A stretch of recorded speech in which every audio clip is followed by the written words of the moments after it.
23 سال کی عورت 38 سال کے مرد سے نکاح کر سکتی ہے.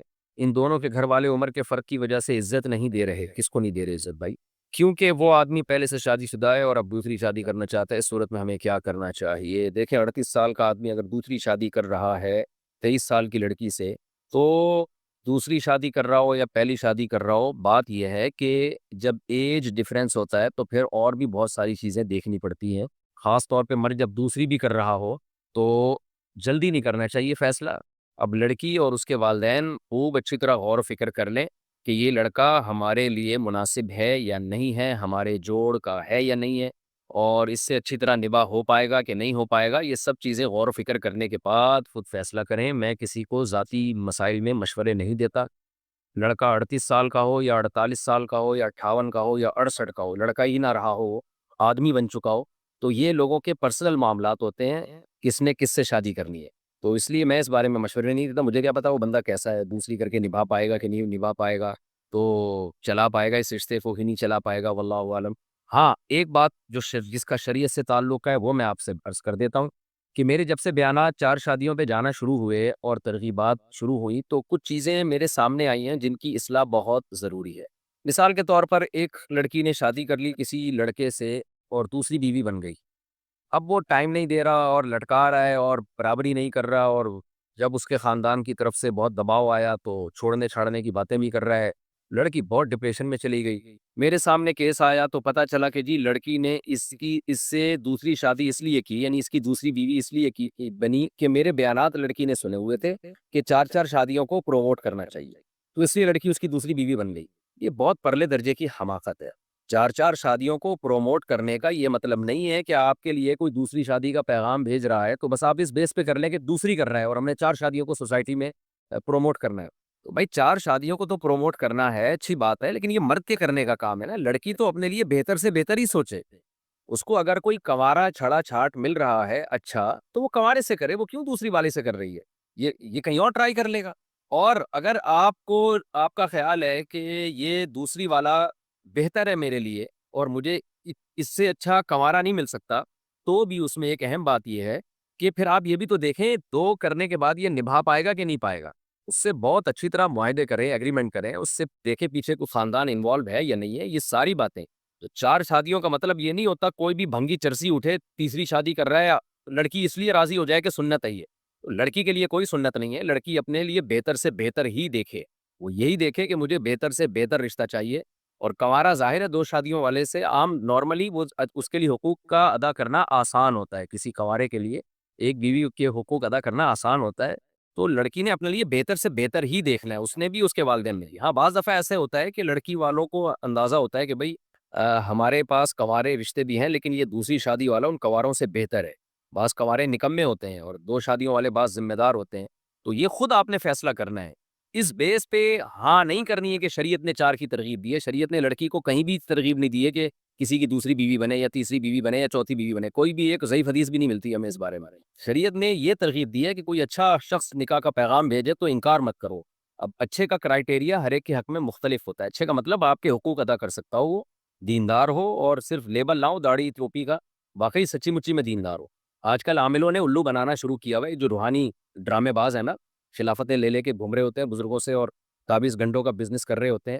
ان حرام خوروں نے بہت گند کیا ہوا ہے. اتنے چہرے پہ ان کی بڑی بڑی داڑیاں اور سفید پگڑیاں اور چہرے پہ ایسا لگتا ہے بغیرتوں کے جیسے نور کی پوری بالٹیاں اڑیل دی ہے بغیرتوں نے. تو یہ بغیرت 4 شادیاں کر رہے ہوتے ہیں لڑکیوں کو پھنسا کے.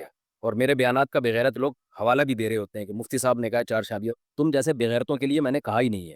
تو پھر جو ہے وہ پھر لٹکاتے ہیں، ان کی زندگیاں برباد کرتے ہیں اور حرام کا پیسہ کماتے ہیں. جن چڑیل بھوت بھگا کے، کوئی جن چڑیل بھوت بھگانے کا فن آتا نہیں ہے ان کو، کچھ بھی نہیں ہوتا. تو اس لیے ایسے حرام خوروں سے بچ کے رہیں. اور دوسروں کی بیویوں پہ بھی بغیرت لوگ قبضہ کرتے ہیں. یہاں ملاوی میں بھی میں نے دیکھا کہ بہت ساری خواتین ان بغیرتوں کے چکر میں پڑی ہوئی ہیں. فلانے پہ جادو ہے، فلانے پہ ٹونا ہے، فلانے پہ. یہ ایک مولوی مجھ سے ملنے کے لیے آیا، وہ بھی اس طرح کی بکواسات کر رہا تھا یہاں پہ. مجھے اندازہ ہو گیا کہ یہ 2 نمبر آدمی ہے. بعد میں کسی نے بتایا 24 گھنٹوں کا بزنس کرتا ہے. میں نے کہا مجھے تو بات چیت سے اندازہ ہو گیا تھا حرام خور ہے. تو بہت یہ بڑا المیہ بن چکا ہے مذہبی لوگوں کا. پوری دنیا میں جہاں بھی جاؤ نا، مسائل وہیں ملیں گے جہاں روحانی علاج والا ملے گا. آپ جہاں روحانی علاج والا ہوگا وہاں جن چڑیل بھوت جادو آپ کو ملیں گے. اور جہاں یہ روحانی علاج والے نہیں ہے وہاں نہ جن نہ چڑیل نہ بھوت نہ جادو، کچھ بھی نہیں ہوگا وہاں پہ. تو خواتین کو چاہیے کہ وہ اپنے لیے بہتر سے بہتر دیکھیں.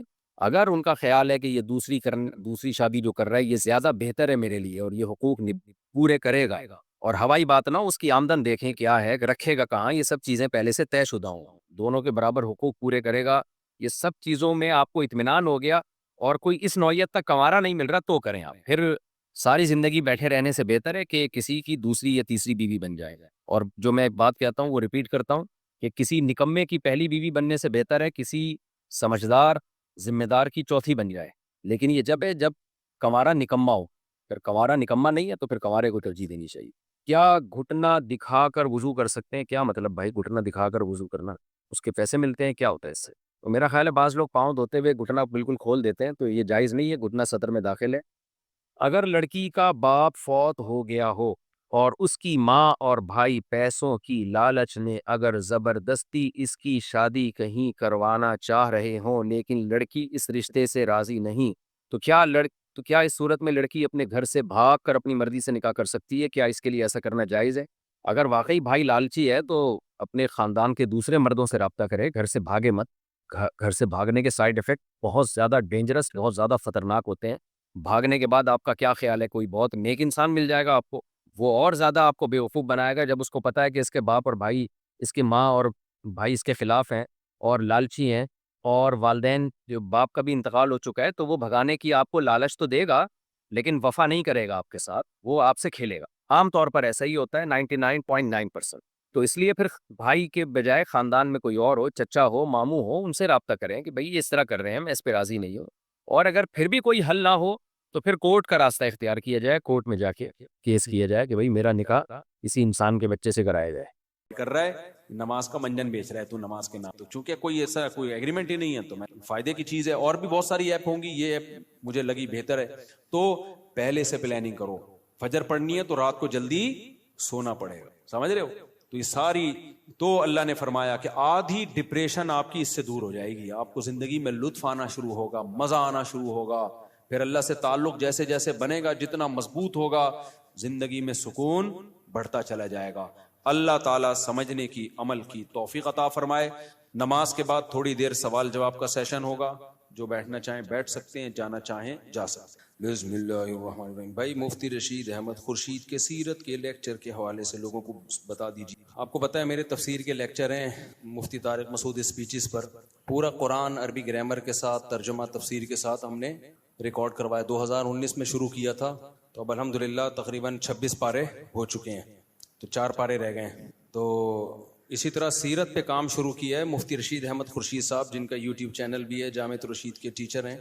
تو کافی میں نے 1-2 لیکچر میں نے سنے، بہت کافی مفید لیکچر ہیں، تو وہ سنیں بھی، اس کو آگے زیادہ سے زیادہ پروموٹ بھی کریں. تو یہ بھی سیرت پر ایک بالکل ایک منفرد نوعیت کا کام ہے. اچھا بھائی، اور دین ہمیشہ پراپر وے میں علماء سے سیکھا کریں، تو وہ مستند علم ہوتا ہے. اور میں مانتا ہوں علماء میں 2 نمبر بھی ہوتے ہیں لیکن 1 نمبر بھی ہوتے ہیں. السلام علیکم ورحمۃ اللہ. مفتی صاحب، میں اور میرا دوست بہت دور سے آئے ہیں، آپ سے بیان کے بعد مسافہ کرنا چاہتے ہیں. پہلے بھی 5-6 مرتبہ آ چکے، ابھی بلا کے ابھی مسافہ کر لیں، کیونکہ میں بیان کے بعد ایسا بھاگوں گا، تگڑ تگڑ پکڑ پکڑا. السلام علیکم. آپ اور آپ کے دوست آئے، سب سیٹ چل رہا ہے؟ کہاں سے ہیں آپ؟ بس بیٹھ جائیں، باقی لوگ سب ہیں سٹی اسٹیشن. تو آپ کے تو ٹریولنگ فری ہوتی ہوگی، ٹرینوں کے قریب جو لوگ رہتے ہیں ان کی فری میں ہوتی ہے. ہماری پھپھو رہتی تھی شاہ فیصل کالونی، تو یہاں سے ٹرین میں لڑکے چڑھتے تھے شاہ فیصل تک. ٹرین تو آٹومیٹکلی چلتی رہتی ہے، ٹکٹ دو یا نہ دو. خیر ہم تو ٹکٹ دے کے چڑھتے تھے، لیکن ایک مثال دے رہا ہوں میں. ٹرین ایک پاکستان میں لوکل ٹرینیں تھیں، ان میں ہوتا یہ تھا کہ بس ٹرین کے ایک پائیدان پہ پاؤں رکھو، اسٹیشنوں سے گھومتی رہے گی، جہاں اترنا ہے اتر جاؤ. ٹکٹ چیکر آ رہا ہوتا تھا، لوگ پچھلے ڈبے میں نکل جاتے تھے، ٹھیک ہے نا. تو فری پھوکٹ کا مال تھا گورنمنٹ کا، تبھی وہ ٹرینیں ہی بند ہو گئیں. مفتی صاحب، میں حافظ اور داڑھی والا ہوں، اور میرا ایک جگہ رشتہ طے ہوا ہے. لڑکی والوں کی 2 شرطیں ہیں کہ زلفیں بھی کٹوانی ہوں گی اور رواج کے مطابق شادی میں ڈھول بھی ہوگا. تو میں یہ رشتہ کر لوں یا نہیں؟ زلفیں کٹوا دیں. اگر زلفیں اور بیوی دونوں میں سے ایک چیز ہے تو زلفوں سے کیا کرو گے؟ بچے پیدا کریں گے زلفیں ہیں؟ زلفوں سے بچے تھوڑی پیدا ہوتے ہیں. تو زلفیں کٹوا دو، شادی کر لو، پھر رکھ لینا بعد میں بے شک. اور باقی ڈھول ڈھمکا بولو بھائی، ہم نہیں ہوگا. جس شادی کی بنیاد ہی ڈھول ڈھمکے پر ہو رہی ہے، آگے شریعت کو کہاں فالو کیا جائے؟ تو ان کو بولو بھائی یہ سادگی سے شادی ہو. یہ ڈھول ڈمک کا نہیں ہوگا. سادگی کا مطلب یہ نہیں کہ دال چاول کھلائے جائیں گے. آپ بولو بڑی وی آئی پی شادی ہوگی, ہم اچھا ہال لیں گے, بڑا لگژری ہال لیں گے, اور دلہن جو تیار ہوگی اچھے بیوٹی پارلر سے ہوگی, اس کا پیسے دولہا دے گا, اور دولہا خود بھی تیار ہوگا, سروس اسٹیشن جائے گا, باقاعدہ اس کی سروس ہوگی, ڈیزل سے اس کو سروس کی جائے گی, بالکل نیٹ کلین. تو سادگی کا مطلب یہ نہیں ہوتا کہ بنیان میں آ جائے یا آپ ہال. بھائی اللہ نے زیادہ گنجائش دی ہے تو آپ مالداروں کی طرح ولیمہ کرو, غریب ہے تو غریبوں کی طرح ولیمہ کرو. ہر آدمی اپنے اسٹیٹس کے حساب سے چلتا ہے, تو یہ گناہ نہیں ہے. اسراف یہ ہے کہ اپنی آمدن سے زیادہ دکان پکوڑوں کی ہو اور باتیں کروڑوں کی ہو, لیکن یہ کہ اس میں یہ ڈھول بجکا نہیں ہوگا, مس گیدرنگ نہیں ہوگی, لڑکیوں کا الگ لڑکوں کا الگ پارٹیشن ہوگی. اتنا کام کر لو یار, اتنا سا اس میں کیا جا رہا ہے. اچھا بھائی مفتی صاحب, میرا ڈراپ شپنگ سے متعلق سوال ہے. آپ نے اپنی آڈیو میں کہا تھا کہ بائی ناؤ کی جگہ آرڈر ناؤ کر دیں تو وہ بھی جائز ہے, اس کی وضاحت فرما دیں. جی ہاں, بائی ناؤ کا مطلب یہ ہوتا ہے ابھی ہم آپ کو بیچ رہے ہیں اور آپ ابھی خرید لیں, حالانکہ وہ بھی آپ نے خود خریدی نہیں ہوتی. تو جو چیز آپ نے خریدی نہیں ہے, صریح حدیث ہے اس بارے میں. ہم مولویوں کو شوق نہیں ہے چیزوں کو ناجائز قرار دینے کا, اسلام کی تعلیمات ہیں. لا تبع ما لیس عندک. لوگ کہتے ہیں مفتی صاحب حدیث کا ریفرنس دو. میں پوری عربی میں حدیث پڑھ کے سنا رہا ہوں آپ کو, یہ ریفرنس سے بڑھ کر چیز ہے. لا تبع ما لیس عندک, آپ نیٹ پہ لکھ لیں لا تبع, فوراً حدیث آ جائے گی. جتنی حدیث کی کتابیں سارے حوالے نکل کے آ جائیں گے جہاں جہاں یہ. تو لا تبع ما لیس عندک, نبی نے فرمایا جو چیز تمہارے پاس نہیں ہے, یعنی تمہاری ملکیت میں نہیں ہے, اس کو بیچ نہیں سکتے. پھر دوسری حدیثوں سے پتہ چلتا ہے کہ صرف ملکیت کافی نہیں ہے, قبضہ بھی ضروری ہے. لیکن یہ قبضہ ضروری ہے موویبل چیزوں میں, منقولی اشیاء میں. جائیداد میں بیچنے سے پہلے قبضہ ضروری نہیں ہے. آپ نے ادھر زمین خریدی, آگے فوراً بیچ سکتے ہو اس کو, لیکن ملکیت اس میں بھی ضروری ہے کہ زمان ٹرانسفر ہو جائے, رسک آپ کا ہو کہ اگر وہ زمین کو نقصان ہو تو آپ کا نقصان سمجھا جائے. اس کنڈیشن میں جب آئے گی تو آپ آگے بیچ سکتے ہیں. اگر اس کنڈیشن میں نہیں ہے, خالی فائلیں ہی گھوم رہی ہیں, پیچھے زمین ہی نہیں ہے, یا زمین ہے پتہ ہی نہیں ہے کہاں پہ, تو نہیں, پھر اس کو بھی بیچنا جائز نہیں ہوگا. تو لیکن جو منقولی اشیاء ہیں, ڈراپ شپنگ میں تو موویبل چیزوں کی ہی خرید و فروخت ہوتی ہے. تو منقولی اشیاء میں آپ جب تک اس پہ قبضہ نہیں کر لیتے یا آپ کا وکیل قبضہ نہیں کر لیتا, اس وقت تک آپ اس کو فروخت نہیں کر سکتے. میں مثالوں سے سمجھاتا ہوں. دیکھو ایک فون ہے فولڈ 5, سیمسنگ کا فون ہے نا. آپ نے انٹرنیٹ پہ دکھایا یہ سیمسنگ کا فولڈ 5 ہے, اس کی اتنی قیمت ہے, پہلے آئیے پہلے پائیے. اس میں آپ نے لکھ دیا بائی ناؤ, ابھی مجھ سے خرید لو, حالانکہ ابھی آپ کے پاس نہیں ہے. یا آپ نے سرینا مارکیٹ سے خرید تو لیا ہے لیکن رکھا ہوا بھی اسی کے پاس ہے, صرف فون پہ آپ نے اس سے خریدا, یا انٹرنیٹ پہ آرڈر بھیجا ہے کہ یہ میں تم سے خرید رہا ہوں, اس نے کہا تمہارا ہو گیا. سرے سے خریدا ہی نہیں ہے, یا خریدا ہے مگر قبضہ نہیں کیا. تو اب آپ بائی ناؤ کر ہی نہیں سکتے. اب آپ آرڈر تو کر سکتے ہو, آرڈر ناؤ, بھائی آرڈر کرو. آرڈر کا کیا فائدہ ہوگا, وہ بتائے گا میں لینے میں انٹرسٹڈ ہوں. تو آپ کیا کرو گے, سرینا مارکیٹ میں سودا ڈن کرو گے, بولو گے بھائی یہ موبائل میں نے آپ سے خرید لیا, 3 لاکھ کا 4 لاکھ کا جو بھی ہے یہ میرا ہو گیا, اب مجھے اس پہ قبضہ کراؤ. قبضے کے لیے ضروری نہیں ہے کہ آپ جائیں وہاں سے قبضہ کریں, آپ اس کو یہ بول دیں کہ میری طرف سے فلاں شخص نمائندہ ہے, اس کے ہاتھ میں پکڑا دو. آئی بات سمجھ میں؟ یا ویڈیو بنا کے بھیجو, میرا موبائل دوسرے موبائلوں سے الگ ڈراز میں رکھ دو, الگ کر دو تھوڑا سا. اس کنڈیشن میں آ گیا کہ اب وہ موبائل اگر چوری ہوا یا کسی کے ہاتھ سے گر کے ٹوٹ گیا تو نقصان آپ کا ہوگا, کیونکہ وہ موبائل اس نے آپ کو دے دیا ہے. وہ کہے گا بھائی آپ کی امانت ہے, یہ دوسرے موبائلوں سے میں نے ممتاز اور جدا کر کے یہ آپ کا ڈبہ یہاں رکھ دیا ہے, ٹھیک ہے میں لاک میں لگا دیا, سب کچھ کر دیا, لیکن اب آپ کا ہے. اب اگر چوری ہوتا ہے بھائی, ہاں اس کی اپنی غفلت سے چوری ہوا ہو کہ اس نے چور کے سامنے لے جا کے رکھ دیا ہو تو ایک الگ بات ہے, لیکن اس کی غفلت سے چوری نہیں ہوا, ویسے ہی چوری ہو گیا, یا کوئی جا رہا تھا کونی لگی نیچے گر کے موبائل ٹوٹ گیا, تو نقصان آپ کا. اس کنڈیشن میں آ گیا, پھر آپ جس نے آرڈر ناؤ کہا تھا نا اس کو فون کرو, ہاں بھائی دلچسپی ہے, وہ کہے گا ہاں بائی ناؤ. آئی بات سمجھ میں؟ یہ موبائل اب کس کا ہوا, اور یہ موبائل یہ بھی آپ کا ہوا, کیونکہ موبائل خریدا ہے اس نے تو دل نہیں ہوگا اس کا. تو اب اس کا فائدہ کیا ہوگا, یہ شریعت نے جو اتنی پابندیاں لگائی ہیں, یہ پابندیاں اس لیے لگائی ہیں تاکہ منافع خوری نہ ہو, مصنوعی سیل پرچیزنگ نہ ہو. جو آدمی پیسہ کما رہا ہے نا خرید و فروخت کر کے, وہ رسک بھی اٹھا رہا ہو, چاہے 1 سیکنڈ کے لیے رسک. رسک کا مطلب کیا, 1 سیکنڈ کے لیے یہ موبائل اس کے رسک میں آ گیا تھا کہ اب اس کی جان روح ہٹکی رہے گی, ابے یار ڈبہ ادھر کر دیا اس نے, آگے میں نے کسی کو نہیں پہنایا نا, کسی کی کونی لگی گر گیا, چھت گری, موبائل کو نقصان, ڈاکو نے ڈکیتی کر کے سارے موبائل اٹھا کے لے گیا, میرا بھی چلا گیا, تو آپ کی جان اٹکی رہے گی اس میں کہ یار اب میرا موبائل ہے یہ, لہذا اس کو جلدی سے پہنا دو کسی کو. تو اس کنڈیشن میں آئے گا تو اب آپ اس کو کہو گے بھائی یہ میں نے تمہیں بیچا, اب اس کی مرضی ہے وہ کہے خریدا یا وہ کہے آرڈر کینسل, یہ اس پر ہے. اگر آرڈر کینسل ہو گیا تو موبائل کس کا ہے بھائی؟ آپ کا ہے. پھر آپ دکاندار سے کہہ سکتے ہو یار بھائی ایک ریکویسٹ ہے یار آپ سے, تو یار یہ موبائل میں نے کسی کو پہنانے کے لیے خریدا تھا, وہ پہن ہی نہیں رہا, یار تو یہ واپس لے لے گا؟ اگر وہ کہتا ہے لے لوں گا تو ٹھیک ہے, وہ کہتا ہے نہیں بھائی اب تو اس کی قیمت ہی گر گئی ہے, 3 کا تھا, 1 گھنٹے میں ڈالر کے ریٹ اوپر نیچے ہوئے ہیں, اب یہ 3 کے بجائے 2.5 کا ہو گیا ہے, اب میں نہیں لے رہا, تو وہ آپ کو لینا پڑے گا. تو یہ ہے ڈراپ شپنگ کا, آپ سمجھ گئے؟ تو اس میں عام طور پہ نقصان ہوتا نہیں ہے لیکن ہو سکتا بھی ہے. تو اس طرح سے آپ نے قبضے میں لیا, پھر آپ نے اس کو آگے بیچا. اور اگر اس ٹینشن سے بچنا چاہتے ہو کہ نہیں بھائی کون ادھر سے خریدے, بعد میں پتہ نہیں وہ واپس لے گا نہیں لے گا, ڈاکو چور کچکا کچھ بھی نقصان ہو گیا, تو پھر آپ کو ایک اور طریقہ ہے, آپ 2 پارٹیوں کے درمیان کمیشن ایجنٹ بن جاؤ چیز کو بکوانے کا. آپ پھر یہ بولو بھائی یہ موبائل ہے میں تجھے خریدواؤں گا اتنے کا, اس میں تو دلچسپی لے رہا, یہ نہیں کہو یہ میرا موبائل ہے, بھائی یہ موبائل تجھے چاہیے میں تجھے ارینج کر کے دوں گا, کتنے کا؟ اتنی قیمت ہے اس کی, ارینج کر کے دوں گا. اور ادھر آپ نے جو بیچنے والا ہے نا, جو مارکیٹ میں بیٹھا ہے, اس سے بات کر لی, بھائی جب میں تیرے لیے کسٹمر لے کر آؤں گا, جتنے کا مال بکے گا نا اس میں اتنے % میرا کمیشن ہے, یا ہر موبائل پہ 5,000 مجھے چاہیے یا 10,000 چاہیے, جو بھی طے کر لو آپس میں, لیکن متعین ہو. لیکن اب اس میں چونکہ آپ کی حیثیت نمائندے کی ہے, رسک آپ کا نہیں ہے, تو پھر ہوگا یہ کہ جب بکے گا نا موبائل تو جو بیچنے والا ہے, تو اگر موبائل کسٹمر کے تک لے جاتے ہوئے راستے میں ڈاکوؤں سے چھن گیا تو آپ کا نقصان نہیں ہے, نقصان کس کا ہے؟ جس کے آپ کمیشن ایجنٹ ہیں. اس کو بتانا پڑے گا بھائی میں تیری چیز بکوا رہا ہوں, یہ میری ہے ہی نہیں. تو جس کی چیز ہوتی ہے جب نقصان ہوتا ہے تو اسی کا ہوتا ہے, کہ میں 2 پارٹیوں کے درمیان کیا ہوں؟ کمیشن ایجنٹ ہوں. تو پھر کلیئر کرے معاملہ, 2 نمبری نہ کرے اس میں, بھائی ہم کسی کی چیز بکوا رہے ہیں آپ کو ہم اتنے میں دلا دیں گے, اور پھر جو سیلر ہے جو بیچنے والا ہے آپ اس کو بھی بتا دیں کہ بھئی یہ جو چیز ہے آپ کی ہے, میں بکواؤں گا اور یہ آرڈر آ گیا, آپ وہاں لے جائیں اس کو, اور اس کے بعد جا کے یہ سارا رسک آپ کا ہے.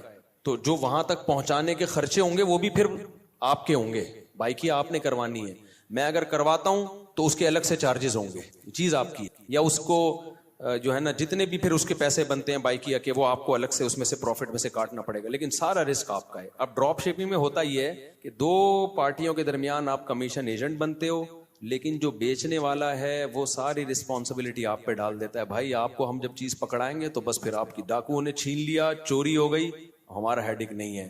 تو نہ آپ کمیشن ایجنٹ بن رہے ہو نہ آپ خرید کے بیچ رہے ہو, تو درمیان کی کوئی چیز اسلام میں نہیں ہے.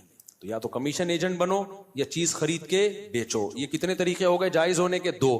ایک اور طریقہ جائز ہونے کا اس معاملے کے, وہ یہ ہے کہ آپ کسٹمر کو بیچو نہیں, بیچنے کا وعدہ کرو. یہ موبائل ہے فولڈ 6 ہے, فولڈ 5 ہے, یہ میں آپ کو 3 لاکھ کا کل بیچوں گا, آپ بکنگ کرتے ہو؟ کہتے ہیں ہاں میری طرف سے بکنگ ہے, میں خریدوں گا کل.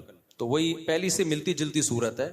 تو آپ نے پھر سرینا مارکیٹ سے یا کہیں سے بھی مال اٹھایا اور اس کو آپ نے بولا یار یہ تم نے وعدہ کیا تھا لے لو, اگر لے لیتا ہے ٹھیک ہے, نہیں لیتا تو پھر وہی پھٹیک کس پہ آئے گی؟ ساری آپ پہ, کیونکہ آپ خرید چکے ہو. اگر خریدا نہیں ہوتا تو بیچ نہیں سکتے تھے آپ. اس میں بھی کمیشن ایجنٹ بن سکتے ہیں. آپ اس کو بولو میں تمہیں کل یہ چیز ارینج کر کے دوں گا, پھر آپ پارٹی سے جاؤ کہ تمہارا موبائل ہے, میں نے کسٹمر تلاش کیا ہے تو تم اس کو بیچ دو, مجھے اتنا کمیشن دے دو کیونکہ میں تمہارے لیے کسٹمر لے کر آیا ہوں. تو اس طرح سے انٹرنیٹ پہ بھی جائز ہے, ٹیلی فون پہ بھی جائز ہے, فزیکلی بھی کرنے ہو تو انٹرنیٹ پہ خرید و فروخت کا کوئی الگ احکام نہیں ہے شریعت میں. تو جو آف لائن احکام ہیں وہی آن لائن خرید و فروخت کے بھی وہی احکام. حلال کمانا نا اس زمانے میں تھوڑا سا ٹینشن والا کام ہے. انگریز ان تمام چیزوں سے آزاد ہے, وہ بیٹھ کے پیڑے کھاتا ہے, رسک نہیں لیتا, وہ رسک کسی بھی چیز کا نہیں لیتا, وہ کہتا ہے بس پیسے سے پیسہ بناتے چلے جائیں. تو شریعت نے تھوڑا سا مشکل رکھا ہے تاکہ پیسے کی جو سرکولیشن ہے نا وہ نیچرل ہو. یہ تمام قوانین شریعت نے انسانوں کے فائدے کے لیے بنائے ہیں کہ پیسہ چند ہاتھوں میں مرتکز نہ ہو. پیسے والا آدمی کچھ رسک لے, کچھ ٹینشن اٹھائے, فری پھوکٹ میں نوٹ چھاپنے کی مشین نہ بن جائے. اس سے کیا ہوتا ہے کچھ لوگ کروڑ پتی بن جاتے ہیں, مالدار سے مالدار ہو جاتے ہیں, کچھ غریب سے غریب ہو جاتے ہیں. تو جتنی بھی شریعت نے حکام دی ہے نا خرید و فروخت میں ان میں دو چیزوں کو مد نظر رکھا ہے. ایک یہ کہ لڑائی جھگڑا نہ ہو. جیسے جوئے کو حرام قرار دیا, اس میں خطرہ بہت خطرناک ہوتا ہے, کروڑوں روپے جیتتا بھی ہے, کروڑوں روپے ہارتا بھی ہے, بیڑا ہی غرق ہو جاتا ہے اس میں. یہ بہت نزاع کے بہت خطرات ہیں, اس لیے 1 روپے کے جوئے کو بھی حرام قرار دے دیا. اور دوسرا پیسے کی سرکولیشن وہ نیچرل رہے. تو یہ 2 چیزیں کی وجہ سے شریعت نے خرید و فروخت میں ہمیں بہت ساری چیزوں میں باؤنڈ کیا ہے کہ یہ حلال کاروبار, یہ حرام کاروبار. سمجھتے ہو؟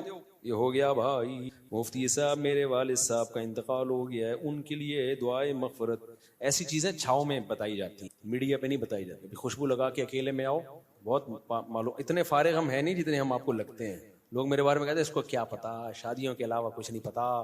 بہت سی دنیا کی نالج بھی الحمدللہ بہت, میں نہیں کہہ رہا سب سے زیادہ ہے, سب سے زیادہ تو کہاں ہے, لیکن اتنے فارغ نہیں ہے جتنا لوگ ہمیں سمجھتے ہیں. تو نہ سیاست میں اتنے فارغ ہیں. سیاست میں بھی ممبر پہ آپ کو ایسا لگے گا جیسے مفتی صاحب کو تو پتہ ہی کچھ نہیں, نہ عمران خان کا پتہ, نہ کسی اور لیڈر کا پتہ. تو میں نہیں کہہ رہا ہم بہت بڑے فنٹر ہیں, لیکن اتنے فارغ نہیں ہیں جتنے لوگ ہمیں سمجھتے ہیں. اور نہ بین الاقوامی حالات سے اتنے فارغ ہیں کہ ہمیں کچھ بھی نہ پتا ہو کہاں کیا ہو رہا ہے. تو ایسا نہیں. کائنڈلی آپ تھوڑا سا اپنے نظریے کو درست کر لیں. میرے والد صاحب دعائیں مغفرت کریں, دل سے دعائیں جی اللہ تعالیٰ آپ کے والد کی مغفرت فرمائے, ان کے درجات کو بلند فرمائے. مفتی صاحب بہت لوگوں سے سنا ہے کہ مرنے روح 40 دن تک گھر آتی ہے اور زیادہ رونے سے میت کو عذاب دیا جاتا ہے, بار بار قبر پر جانے سے میت اپنی طرف بلاتی ہے. ان باتوں میں سے کون سی درست ہے؟ ایک بات درست ہے, باقی ساری غلط ہیں. حدیث میں آتا ہے ان المیت لیعذب ببکاء اہلہ علیہ, عربی الفاظ ہیں کہ میت پر عذاب ہوتا ہے اس کے گھر والوں کے رونے کی وجہ سے. اب سوال پیدا ہوتا ہے چیخو پکار کر کے رو وہ رہے ہیں, عذاب اس بیچارے کو کیوں ہو رہا ہے, یہ تھوڑی رو رہا ہے. تو علماء نے اس کا جواب دیا ہے کہ اس پر لازم تھا, اس کو پتا تھا کہ جب میرے خاندان میں یہ رواج ہے کہ میں مروں گا تو گریبان پھاڑ پھاڑ کے چیخ چیخ کے پورا محلہ سر پہ اٹھایا جائے گا, تو اس نے اس برائی سے ان کو زندگی میں روکا کیوں نہیں؟ تو گھر کا سربراہ اس برائی کا ذمہ دار ہوتا ہے نا جو گھر میں ہو رہی ہے. اس کو چاہیے تھا وصیت کرتا کہ ہمارے یہ, کیونکہ جن خاندانوں میں رواج ہوتا ہے وہی ایسا کرتے ہیں, جن کے یہاں رواج نہیں ہے وہ ایسا نہیں کرتے. جب اس کو پتا تھا کہ میرے مرنے کے بعد ہا ہو چیخو پکار رونے کے مقابلے ہوتے ہیں باقاعدہ, جو نہیں رو رہا وہ سمجھتے ہیں اس کو تو محبت ہی نہیں تھی, لہذا جس کو محبت نہیں بھی ہونا وہ بھی دکھانے کے لیے رو رہا ہوتا ہے بہت چیخ چیخ کے. تو وہ صبر کا حکم ہے, رونے کی اجازت ہے, وہ تو محبت کا تقاضا ہے بھائی. لیکن ایسے چیخنا, عورتوں کی آوازیں گھروں سے چیخو پکار کی باہر جانا, یہ بہت بڑا گناہ ہے, اس پہ اتنی شدید وعیدیں ہیں, یہ اسلام میں جائز نہیں ہے. تو اس کو پتا تھا میرے خاندان میں یہ رواج ہے, تو تو نے وصیت کیوں نہیں کی, ان کو روکا کیوں نہیں کہ میرے مرنے کے بعد یہ حرکتیں نہیں ہوں گی. تو ایسی صورت میں اس کو بھی عذاب ہوگا جب کوئی روئے گا, کیونکہ اس گناہ کا ذمہ دار یہ بھی ہے. یہ بالکل ایسا ہی ہے جیسے بیٹے کی جاب بھی ہے, وہ شادی بھی کرنا چاہ رہا ہے, باپ پھر بھی شادی سے روکے اس کو, تو بیٹے سے کوئی گناہ ہوگا تو باپ بھی اس میں مجرم ہوگا, باپ کو بھی گناہ ملے گا کہ ایک حلال کام سے تو نے اس کو روکا کیوں. اچھا یہ بھی بیٹے بھی عجیب لوگ ہوتے ہیں. ابھی ایک کیس آیا میرے سامنے, ایک لڑکا, بالغ لڑکا, وہ اپنے ابا سے, بے روزگار لڑکا, ابا سے بار بار کہہ رہے ابا میری شادی کر دو, ابا میری شادی کر دو, اور اس کے والد کہہ رہے مجھے آپ کے کلپ بھیج رہا ہے ہر تھوڑی دیر میں, ابا بیٹے کی شادی. دماغ کھا گیا نا ابا کا.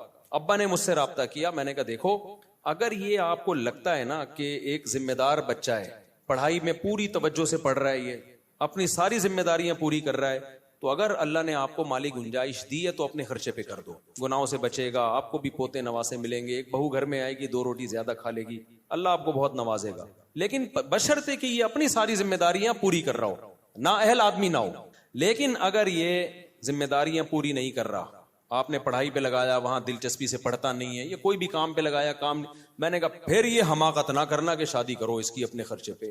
وجہ اس کی ہے کہ جس دن آپ نے اپنے خرچے پہ شادی کی یہ اور سست ہو جائے گا کیونکہ ساری ضرورتیں پوری ہو گئیں. میں نے کہا پھر یہ میرے کمانے والے بیانات نہیں سنے گا کہ کما کے کھانا چاہیے, ابا پہ بوجھ نہیں بننا چاہیے, یہ والے نہیں سنے گا. یہ صرف بچے کثرت سے پیدا کرنے والے بیان سن کے اس کا پورا فوکس بچوں کی سپیڈ پہ ہوگا, کیونکہ بچے پیدا سپیڈ سے ہو رہے ہیں اور رسپانسبلٹی کس کی ہے, آپ کے ابا کی ہے, ذمہ داری تو ہے ہی نہیں, تو اب خالی کرنے دھرنے گئے کہ کام رہ جائے گا اس کا. میں نے کہا کمرے سے نکلے گا ہی نہیں ہے, کیونکہ ناشتے کی ذمہ داری آپ کی, بہو کی بیماریوں کی ذمہ داری آپ کی, ڈیلیوری کا خرچہ, بچے پیدا ہونے کی جو خرچہ ہوتا ہے, آپریشن ہو رہا ہے یا نارمل ڈیلیوری ہو رہی ہے, سارا آپ کا. تو یہ لائف کو ایسا انجوائے کرے گا اور فل فوکس صرف کس کو کرے گا, اسپیڈ کو. اس کی کوشش ہوگی کہ 1 سال میں جڑواں ہو, کیونکہ فری پھوکٹ میں تو پھر کوئی ذمہ داری نہیں ہے نا. اور میں نے کہا ایسا خون کے آنسو رو گے نا, نہ بہو کو گھر سے نکال سکو گے, نہ بچوں کو گھر سے نکال سکو گے, اور یہ پہنچتی پھر نوبت طلاق اور خلع تک پہنچتی ہے. تو یہ کام نہیں کرنا آپ اگر ذمہ دار نہیں ہے. لوگ مجھے بھی بیانات میں کہتے ہیں مفتی صاحب کے بیانات میں تضاد ہے, کہیں کہہ رہے ہوتے ہیں اپنے بیٹوں کی اپنے خرچے پہ شادی کرو, کہیں کہہ رہے ہوتے ہیں شادی مت کرو. بھائی تضاد نہیں ہے, جو بیٹا ذمہ داریاں نبھا رہا ہے اور باپ کو اللہ نے گنجائش بھی دی ہے اور پتہ ہے کہ یہ بیٹا شادی کے بعد بگڑے گا نہیں, پتہ چل جاتا ہے ایٹیٹیوڈ سے کہ اور نیک ہو جائے گا اور ذمہ دار ہو جائے گا. ایسے بھی کیس ہیں ہمارے پاس. میڈیکل کالج میں بیٹے کا داخلہ دلایا, دیکھا 1 سال یار یہ دل لگا کے پڑھ رہا ہے پڑھائی, تو شادی ابا نے خود کرا دی اس کی کہ بگڑے نہیں وہاں پہ. کوئی بات نہیں, بہو آئے گی 2 روٹی زیادہ کھا لے گی. یہاں سیکولر لوگ بولتے ہیں خالی روٹیوں کا خرچہ نہیں ہوتا. تو بھائی 2 روٹی کا مطلب جو بھی ضروری خرچے ہیں, ان کو تو موت آتی ہے نا پیسہ خرچ کرتے ہوئے. تو انہوں نے کرا دی, وہ زندگی بھی بن گئی ان کی, برائیوں سے بھی بچ گئے اور پڑھائی میں بھی آگے نکل گئے. آج بڑی اچھی اچھی پوسٹوں پر ہے وہ. لیکن ایسے بھی ہیں بیٹا اپنی ذمہ داریاں پوری نہیں کر رہا تھا, تو میں نے باپ کو منع کیا بھائی اس کی شادی نہیں کرا دینا, اس کو بولو کما خود شادی کر اپنے خرچے پہ. لیکن ابا نے کہا نہیں بھائی برائیوں میں پڑے گا, یہ ہوگا. ابا نے کرا دی. پھر ابا جو خون کے آنسو روئے ہیں, یہ تو اور سست ہو گیا مفتی صاحب, تو جمعہ بھی نہیں پڑھتا, پڑا ہی رہتا ہے کمرے میں. اب تو جمعے سے بھی گیا, وہ بچہ پہلے ہی سال آ گیا, شادی کو 9 مہینے ہوئے بچہ مارکیٹ میں, کیونکہ اس کو پتا ہے پیدا ہوگا خرچہ کون اٹھائے گا, تو پھر نکالتے رہو. تو اسپیڈ سے میں نے کہا اس سے پہلے کہ مزید 4-6 پروڈکٹ مارکیٹ میں آئے, میں نے کہ اس کو گھر سے نکالو. پھر بھی میں نے ان کو مشورہ دیا, میں نے اس کو گھر سے نکالو, اس کو الگ گھر لے کے دو. بولا بیوی کو تیری بیوی پریگننٹ بھی وہیں ہوگی, بچہ بھی وہیں پیدا ہوگا اور تیرے خرچے پہ ہوگا, کما جیسے تیسے. میں نے کہا ورنہ ایسا اپاہج بنے گا نا. انہیں ان کی سمجھ میں آئی بات, وہ پھر ہو گیا ایسا, اتنے بیزار ہو گئے وہ. پھر وہ طلاقیں ہوتی ہیں, علیحدگیاں ہوتی ہیں, کیا کہ کورٹ کچہری کے چکر. تو جہاں آپ کو یہ خطرہ ہو کہ بچہ بگڑے گا تو پھر نہ کریں. تو میں ان کا واقعہ مکمل کر کے پھر اب ٹاپک کی طرف آتا ہوں. تو میں نے ان سے اچھا, وہ کہہ رہے میرا بچہ پیچھے پڑا ہوا ہے, نہیں شادی کرا دو. میں نے کہا پھر اس یہ ذمہ دار اگر نہیں ہے نا تو نہیں کراؤ. اس کو بولو پہلے کما اور اپنے خرچے پہ کر. تو یہی ہوا, اس نے کمانا شروع کیا, اور مجھے پتا تھا جب یہ کمائے گا نا تو پھر شادی نہیں, کیونکہ اب اپنے خرچے پہ ہو رہی ہے نا. تو جب اس کی تنخواہ آنا شروع ہوئی تو میں نے اس کے ابا سے, لڑکے کے ابا سے کہا اب بولو بیٹا اب تمہاری تنخواہ آ رہی ہے تو اب میں تمہاری شادی کر رہا ہوں تمہاری تنخواہ پہ, خرچے پہ. تو وہ صاحب مجھے کہنے لگے میں بیٹے سے کہتا ہوں, بیٹے کہتے ہیں نہیں ابھی میں نے نہیں. اب کہاں گئے مفتی صاحب کے بیانات, تو پتا چلا مفت ہو رہا ہے, مفت پھوڑنے کی عادت. دوسرے کے خرچے پہ تو بھائی شادیاں بھی کرو, بچے بھی اسپیڈ سے. اگر کوئی آپ کو کہے کہ 4 سسرال آپ کو ملیں کہ ہم آپ کو گھر بھی دیتے ہیں, گیس بجلی کا بل بھی دیتے ہیں اور نان نفقہ بھی ہمارے ذمے, 4 آ جائیں نا, 4 سسرال آ جائیں آپ کے پاس کہ ہم اپنی بیٹی آپ کو دیتے ہیں گھر کے ساتھ, گیس بجلی کے بل کے ساتھ, صبح ناشتہ بھی ہمارے ذمے, پریگننسی کے جو خرچے ہوں گے بیماری میں وہ بھی ہمارے ذمے, بچہ پیدا بھی ہے, تعلیم بھی ہمارے ذمے. بھائی کون ہے پاگل جو نہیں کرے گا؟ بولے شروع میں تو لگے گا بےغیرتی ہے, لیکن آخر میں کیا ہے, چلو یار بےغیرتی کے ساتھ ہی ہو لیکن ہو تو رہی ہے نا. کیا خیال ہے, سب کہیں گے بےغیرتی ہمیں دل و جان سے قبول ہے. وہ میں لطیفہ سناتا ہوں نا, ایک آدمی سے کسی نے کہا کہ تیرے لیے ایک رشتہ ہے لیکن تجھے گھر داماد بننا پڑے گا. اس نے کہا یہ بےغیرتی, سسرال کے ٹکڑوں پہ پلوں گا, قبول ہے. تھوڑا ڈیپ میں جا کے جب سوچا نا یار بےغیرتی تو ہے, فائدے کتنے ہیں اس کے یار, فائدے کتنے. تو وہ بچے کی جب تنخواہ آئی ہے تو وہ والد صاحب کہہ رہے ہیں کہ اب نہیں کر رہا. میں نے کہا اس کا مطلب پہلے ہمارے بیان کی ترغیب کی بیس پہ نہیں کر رہا تھا, فری پھوکٹ میں بہو سب کو, بیوی سب کو اچھی لگتی. اب جب خرچہ آیا ہے تو اس کو پتا ہے یار آدھی تنخواہ تو گھر میں چلی جائے گی, تو یہ اخلاص سے نہیں کر رہا تھا. تو اس لیے خلاصہ یہی نکلا کہ جو بچہ ذمہ دار ہے ماں باپ کو چاہیے کر دیں, جو نہیں ہے پھر نہیں کریں. اور وہ حالات سے ماں باپ سے زیادہ اپنے بچوں کو کون پہچان. بات کیا چل رہی تھی جو اس پہ میں نے اتنی لمبی تقریر کر دی؟ ہاں, تو میت کو جو ان المیت لیعذب ببکاء اہلہ, تو اس کا مطلب یہ ہے کہ جس کو پتا تھا میرے مرنے کے بعد یہ سب کچھ ہوگا لیکن پھر بھی اس نے منع نہیں کیا خاندان والوں کو, تو اس کو پھر تکلیف ہوتی ہے, جتنا چیخو پکار ہوتی ہے. اس کو فرشتے مارتے ہیں, بولتے ہیں تیرا کیا کرا ہے, تیری تربیت ہے. لیکن اگر وہ وصیت کر چکا تھا اور ان کو سمجھا کے جا چکا تھا تو پھر قرآن میں صاف پتہ چلتا ہے لا تزر وازرۃ وزر اخرى, کوئی دوسرے کے گناہوں کا بوجھ نہیں اٹھائے گا. پھر ان کے رونے چیخنے سے اس کو کوئی گناہ نہیں ملتا. سمجھتے ہو, حدیث میں آتا ہے ایک صحابی کا انتقال ہوا تو دوسرے نے بہت تعریف, مرنے کے بعد ہم تعریفوں کے پول باندھ دیتے ہیں نا, روایت میں یہ جو میں آگے پیش کر رہا ہوں آپ کے سامنے, بہت تعریفیں. تو نبی نے فرمایا قبر میں اس کو فرشتے مارتے تھے اور پوچھتے تھے کہ بتا کیا تو واقعی میں ایسا تھا, یعنی یقیناً تو ایسا نہیں تھا, تو کیوں جھوٹی تعریفیں کروا کے گیا لوگوں سے اپنی. بعض لوگوں کی عادت ہوتی ہے نا کہ وہ اپنی جھوٹی تعریفیں کروا کے اپنے غلط امیج دنیا کے سامنے, جو اچھا امیج ہوتا ہے لیکن وہ جھوٹا ہوتا ہے, تو امیج ایسا بنا بنا کے, یہ لفظ امیج نہیں ہے, مجھے کسی نے بتایا امیج ہے نا, تو میں جو انگلش میں غلطی کیا کروں مجھے بتا دیا کرو میرے بھائی, میں کوئی انگریز امریکہ میں تھوڑی پیدا ہوا ہوں. تو ایسا اس کا امیج بنایا ہوا تھا کہ یعنی جو بعض لوگ ایسا اپنا تصور لوگوں کے دماغوں میں بنا کے جاتے ہیں جیسے بہت نیک, تو ایسے میں اگر مرنے کے بعد آپ کی جھوٹی تعریفیں ہو رہی ہیں نا تو اس پہ بھی چترول لگتے ہیں کہ لوگ کہہ رہے ہیں یوں تھا تو تھا گیا, تو ایسا ہے پٹاخ ایک لگے گا, بتا تو ایسا تھا. تو اس لیے جیسے ہو ویسے ہی نظر آؤ, اپنے بارے میں زیادہ نہیں تعریفیں کروایا کرو لوگوں سے. ہاں جو نعمتیں اللہ نے دی ہیں اس کا اظہار کرنے میں کوئی حرج نہیں ہے. مفتی صاحب اگر نکاح کے بعد پتہ چلے کہ بیوی کے عقیدے شرکیاں ہیں, بیوی مشرک ہے, تو کیا نکاح ٹوٹ جائے گا یا طلاق دینی ہوگی؟ اگر 100% پتہ ہو نا بالکل بغیر تعویل کے کہ شرکی ہے, وہمی آدمی تو ہر ایک پہ شرک کے فتوے لگاتا ہے, صاف لفظوں میں کوئی کہتی ہے کہ اللہ کے علاوہ بھی سب مشکل کشا ہیں, اور جب ان سے پوچھا جائے مشکل کشا کا مطلب کیا ہے تو بتا بھائی اللہ نے اختیارات دے رکھے ہیں, جب چاہے نبی سے مانگو ہماری حاجت خود پوری کر دیتے ہیں وہ, تو یہ تو خالص شرک ہے. تو پھر ایسی صورت میں وہ اصل میں تو نکاح ہوا ہی نہیں ہے, تو اس کو چھوڑ دینے کا حکم ہے. اس کو یوں زبان سے کہہ دے میں نے اس کو چھوڑ دیا بس اتنا کافی ہے. یہ نکاح فاسد کہلاتا ہے کہ صورتاً تو نکاح پایا گیا تھا نا, ایجاب و قبول ہوا تھا, تو بس زبان سے کہہ دے چھوڑ دیا, لیکن وہ اس سے ہم بستری نہیں کر سکتا, پھر جائز نہیں ہے. مفتی صاحب کسی نن مسلم کو اس کی پرسنالٹی دیکھ کر اچھا لگنا کیسا ہے؟ کوئی گناہ تو نہیں, اگر کوئی غیر مسلم ویسے ہی اچھے لگے اسے دیکھنے میں گناہ نہیں ہوگا. بھائی غیر مسلم اگر خوبصورت ہے تو دیکھنے میں اچھا لگے گا, تو اس کا تو, اور مسلمان تہجد گزار بصورت ہے تو دیکھنے میں اچھا نہیں لگے گا. تو اچھا لگنے کا تعلق مسلم یا غیر مسلم سے نہیں ہے, اگلے کی پرسنالٹی سے ہے. ہاں اعمال کے لحاظ سے اگر اچھا لگ رہا ہے پھر غلط ہے, اعمال کے لحاظ سے کافر اچھا نہیں ہو سکتا. تبھی ہم کہتے ہیں کافر کی خوبیوں کو بیان کیا کرو کہ بھئی ان لوگوں میں یہ خوبی, لیکن یہ کہنا کہ وہ مسلمانوں سے اچھے ہیں یہ زیادتی ہے. بھائی مسلمانوں سے اچھے کیسے ہو گئے؟ جو خدا کا انکار کرے اور جو خدا کو مانے دونوں برابر ہو سکتے ہیں؟ ایک اللہ کو مانتے ہیں, اللہ کے پیغمبروں کو, اللہ کی کتابوں کو مانتے ہیں, دوسرا مانتا ہی نہیں ہے, وہ کہتے ہیں میں خود بخود بناؤں. تو اپنے خدا کا انکار کر دیا اللہ کا, تو مسلمان سے اچھا. اگر وہ اچھے ہوتے تو اللہ مسلمانوں کو جہنم میں بھیجتا, پھر ان کو جنت میں بھیجتا. ہاں یہ کہنا درست ہے کہ ان چیزوں میں وہ مسلمانوں سے اچھے ہیں, اور سب مسلمانوں سے بھی نہیں, خاص جیسے پاکستانی مسلمانوں سے امریکی مسلمان کرپٹ نہ ہونے میں اچھے ہیں, جاپانی مسلمان پاکستانی مسلمانوں سے ڈسپلن میں اچھے ہیں, ڈسپلن ان کا بہت اچھا ہے, صفائی ستھرائی میں وہ پاکستانی مسلمانوں سے اچھے ہیں. تو پاکستانی کس چیز میں اچھے ہیں وہ سوچ رہا ہوں, ابھی کوئی دماغ میں آئے گا تو بتاؤں گا. تو بیوی سے وفا کرنے میں پاکستانی مسلمان جاپانیوں سے اچھے نہیں, بہت اچھے ہیں, سمجھتے ہو. اور ایک اور چیز رہ گئی بچے پیدا کرنے میں, تو چند چیزوں میں تو ہو سکتا ہے, یہ تو کافروں میں بھی تھا نا.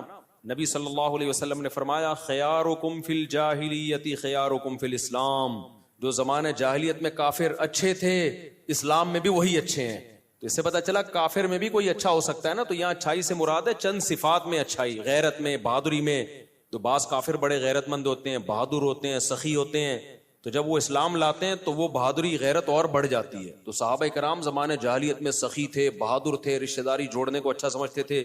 یہی جب مسلمان ہوئے تو یہ وفا کس کے لیے استعمال ہوئی؟ پھر نبی کے لیے. اور جو منافق تھے مدینہ میں وہ کمبخت اسلام لانے سے پہلے بھی 2 نمبر, اسلام بھی لانے کے بعد بھی 2 نمبر. وہ جدھر دیکھتے تھے نا پلڑا بھاری ہے ادھر کو پلٹ جاتے تھے.